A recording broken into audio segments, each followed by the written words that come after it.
Hello दोस्तों, कैसे हैं आप सब। आशा करते हैं आप लोग स्वस्थ मस्त तंदुरुस्त होंगे। तो यहाँ पर जो है हिंदी में जो आलोचनाएं होती हैं, उनके जो आलोचक हैं उस पर यह वीडियो होने वाली है। यहाँ से जो है आपके एक प्रश्न या दो प्रश्न पूछे जा सकते हैं।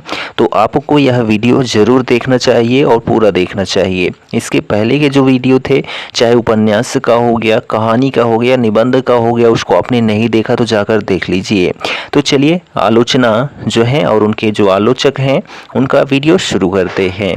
तो देखिए, हिंदी का प्रथम समालोचन ग्रंथ जो है वह भारतेंदु हरिश्चंद्र जी ने लिखा है। आलोचना के लिए अंग्रेजी में जिस आलोचना शब्द का प्रयोग होता है उसका अर्थ है क्या कि जिसकी सहायता से किसी रचना का आकलन किया जाता है, उसी को क्या कहा जाता है, आलोचना। आलोचना शब्द जो है लुच धातु से बना है और इस दृष्टि से जो इसका अर्थ होता है देखना। किसी कृति को जो है भली प्रकार देखकर उसके गुण दोषों का जो है विवेचन करना ही क्या कहलाता है, आलोचना का काम होता है।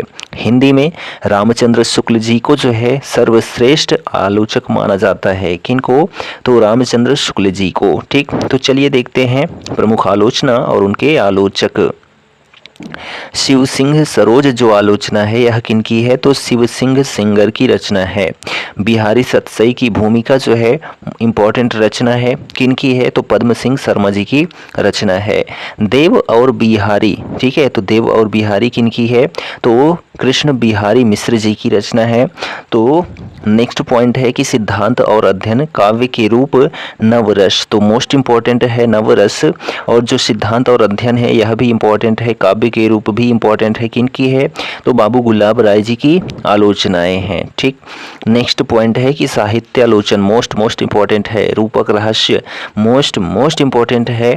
भाषा रहस्य यह सभी किनकी हैं? तो श्याम सुंदर दास जी की आलोचनाएं हैं।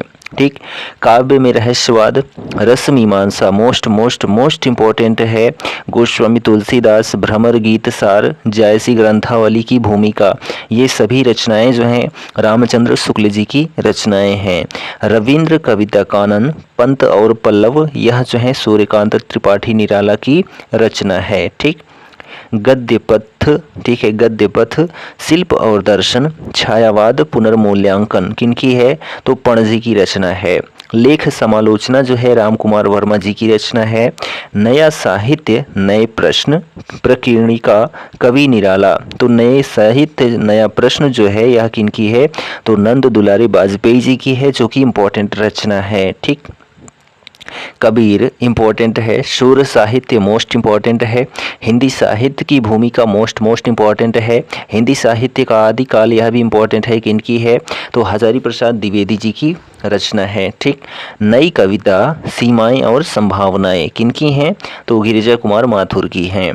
ठीक, निराला की साहित्य साधना जो कि 3 भाग हैं इसके, तो यह जो रचना है मोस्ट इम्पॉर्टेंट है, किनकी है? तो रामविलास शर्मा जी की है। निराला की साहित्य साधना भारतेंदु हरिश्चंद्र, भारतेंदु युग और हिंदी भाषा की विकास परंपरा, भाषा और समाज इम्पोर्टेंट रचना है। महावीर प्रसाद द्विवेदी और हिंदी नवजागरण आचार्य शुक्ल, लोक जागरण और हिंदी साहित्य, नई कविता और अस्तित्ववाद, यह सभी जो रचनाएं हैं रामविलास शर्मा जी की रचनाएं हैं। ठीक, यहाँ पर देखिए डॉक्टर नगेंद्र की रचना, तो सुमित्रा नंदन पंत, साकेत एक अध्ययन यह इम्पोर्टेंट रचना है। रस सिद्धांत मोस्ट इम्पोर्टेंट है। विचार और अनुभूति इम्पोर्टेंट है। रीति काव्य की भूमिका, देव और उनकी कविता, मिथक और साहित्य, भारतीय समीक्षा और आचार्य शुक्ल की काव्य दृष्टि, यह सभी किनकी है? तो जो है डॉक्टर नागेंद्र जी की रचना है। तो यहाँ पर आपको जरूर याद रखना है साकेत एक अध्ययन, रस सिद्धांत, विचार और अनुभूति, ठीक है, किनकी है? तो डॉक्टर नागेंद्र जी की है रचना। ठीक, नेक्स्ट पॉइंट है 16 नंबर की छायावाद का पतन साहित्य चिंता आधुनिक समीक्षा, यह सभी किनकी है? तो डॉक्टर देवराज उपाध्याय जी की है। त्रिशंकु मोस्ट इम्पोर्टेंट रचना है। आत्मनेपद इम्पोर्टेंट रचना है। अद्यतन इम्पोर्टेंट है। संवत्सर, ठीक है, स्मृति लेख चौथा सप्तक जो है मोस्ट इम्पॉर्टेंट है। केंद्र और परिधि, पुष्करिणी, जोग लेखिनी और शल्य और संदर्भ, ठीक है, यह सभी किनकी हैं? तो जो है अज्ञेय जी की रचना है। सच्चिदानंद हिरानंद वात्स्ययन अज्ञेय जी की रचना है। ठीक, कविता के नए प्रतिमान जो है छायावाद, वाद विवाद संवाद, इतिहास और आलोचना, कहानी और नई कहानी। तो जो कविता के नए प्रतिमान है ना, यह इम्पोर्टेंट रचना है, नामवर सिंह जी की रचना है। ठीक, शमशेर की काव्यानुभूति की झलक, लघु मानव के मूल, हिंदी कविता पर जो है एक बहस जायसी, यह सभी जो हैं विजयदेव नारायण शाही जी की रचना है। ठीक, आधुनिक हिंदी काव्य भाषा, आधुनिक रचनाओं की समस्या, भाषा और संवेदना, यह सभी जो है रामस्वरूप चतुर्वेदी जी की रचना है। नई कविता के प्रतिमान, तो यह इम्पोर्टेंट रचना है। ठीक, नए प्रतिमान पुराने नक्षत्र, ठीक है, तो यह जो है किनकी हैं?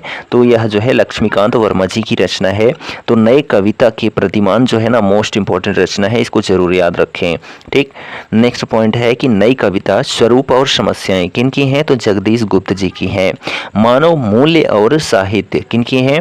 तो धर्मवीर भारती जी की आलोचना ग्रंथ है। ठीक, आधुनिकता के पहलू, ठीक है, तो जो आधुनिकता के पहलू है यह विपिन कुमार अग्रवाल जी की रचना है। ठीक है, कविता से साक्षात्कार, तो कविता से साक्षात्कार जो रचना है मलयज जी की है। कुछ पूर्वग्रह, यह सभी जो हैं अशोक जी की रचना है। शब्द और स्मृति जो है निर्मल वर्मा की रचना है। नई कविता का आत्मसंघर्ष गजानन माधव मुक्तिबोध की रचना है। ठीक, अधूरे साक्षात्कार, तो यह किनकी है? तो नेमिचंद्र जैन की है।